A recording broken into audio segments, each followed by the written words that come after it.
असद तूर साहब का केस है, चीफ जस्टिस साहब की जो है सुप्रीम कोर्ट के काजी फायज ईसा साहब। तो काजी फायज ईसा साहब ने ये किया है कि काजी फायज ईसा साहब की कोर्ट में असद तूर का को डिस्कस किया गया, उनका नाम सामने आया और वहां पे चीफ जस्टिस के रिमार्क्स थे कि असद तूर पर जो दफात लगाई गई हैं वो कैसे बनती हैं।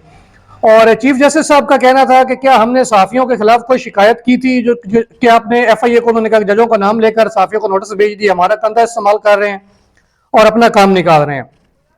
इस हवाले से नाजरीन बात करें तो डिटेल में आपको बताऊं, साथ में उनका कहना था सुप्रीम कोर्ट का नाम इस्तेमाल करके ये तासुर दिया गया है कि जैसे अदलिया के कहने पर सहाफियों के खिलाफ कार्रवाई हुई और इस तरह तो अवाम में अदलिया का इमेज मजीद खराब होगा। ये कहना है चीफ जस्टिस काजी फायज ईसा साहब का। उन्होंने कहा कि ISI का नुमाइंदा JIT में कैसे शामिल हो सकता है, ISI इंटेलिजेंस एजेंसी कानून नाफिज करने वाला इदारा नहीं। ये रिमार्क्स हैं चीफ जस्टिस फायज ईसा साहब के। मजीद इसमें वो कहते हैं कि फायज साहब का कहना था कि हमने तो पूछा था कि असद तूर पर हमला किसने किया, उसकी रिपोर्ट दें और आपने ही असद तूर के खिलाफ पर्चा काट दिया। चीफ जस्टिस फायज ईसा ने FIA साइबर क्राइम विंग के एडिशनल DG को मुखातिब करके कहा कि आप मेहरबानी करें और आपने हमारा नाम क्यों इस्तेमाल किया और आपने FIR भी काट दी। उस पर जो उनका कहना था कि इस FIR को क्या हम ये हुक्म दें कि FIR काटने वाले FIA के एहलकार के खिलाफ हम FIR काटने का हुक्म दें।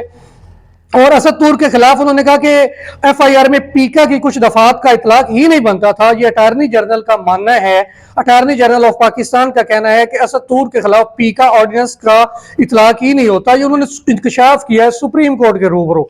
इसके अलावा उन्होंने कहा कि साफियों के खिलाफ JIT में इंटेलिजेंस के लोग क्या दबाव डालने के लिए शामिल किए गए। जब ऐसे लोग JIT में शामिल होंगे तो पुलिस कैसे चलेगी। अगर FIA और पुलिस को तहकीकात करना नहीं आती तो ये इदारे फिर बंद कर दें। चीफ जस्टिस काजी फायज ईसा।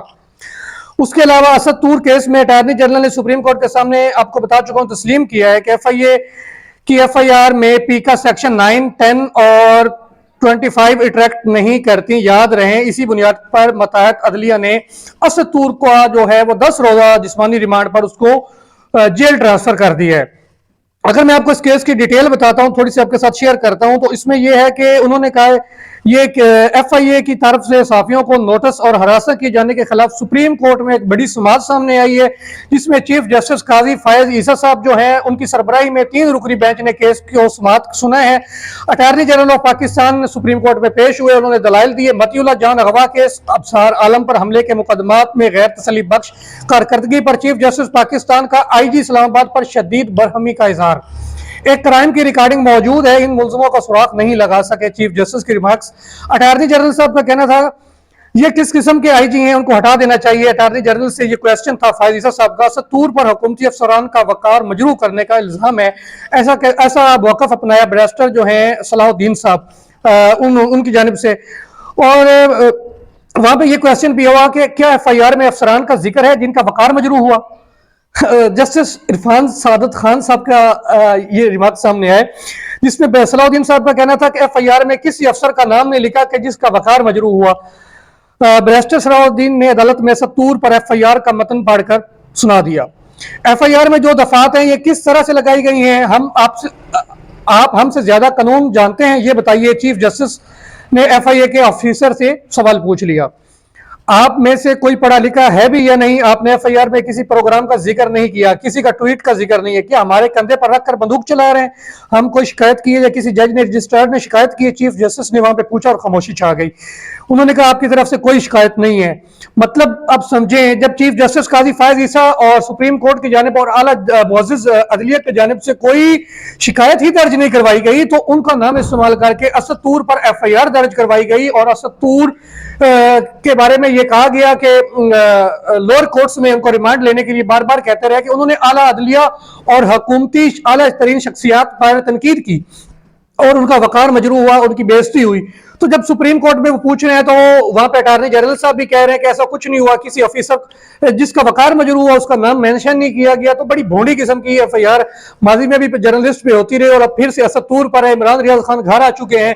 असद तूर बददस्तूर जो है वो रिमांड पर जेल में है, उनको 23 तारीख को पेश किया जाएगा।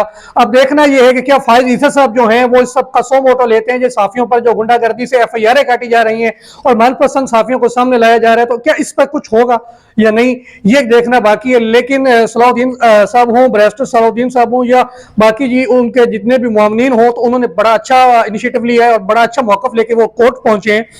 तो अब ये देखना ये बाकी है कि इस केस में क्या सहाफ़त जो है वो आज़ाद हो पाएगी, जो कि एक नामुमकिन चीज़ है। पाकिस्तान में स्टार्ट से ऐसा माहौल चलता आ रहा है, मनपसंद लोगों को नवाजा जाता है। लेकिन यहाँ पे एक बात बहुत अहम है कि बहुत से लोग जो हैं, कल से हमने लोगों ने नोट किया, पिछले एक हफ्ते से शेर अफजल मरवत को गद्दार साबित करने की कोशिश कर रहे हैं।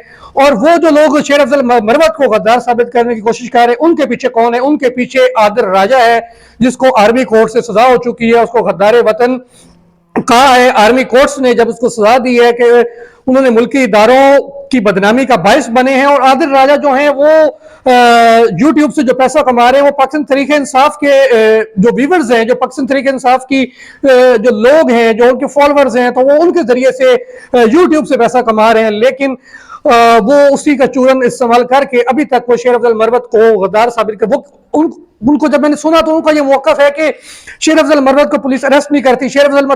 भाई शेर अफजल मरवत वकील है, उसके अलावा उसका साथ लोग होते हैं, फिर वो लड़ता है, स्ट्रगल करता है। तो इस तरह की चीजें हैं, तो ये सब बंद होना चाहिए। अब देखते हैं आगे क्या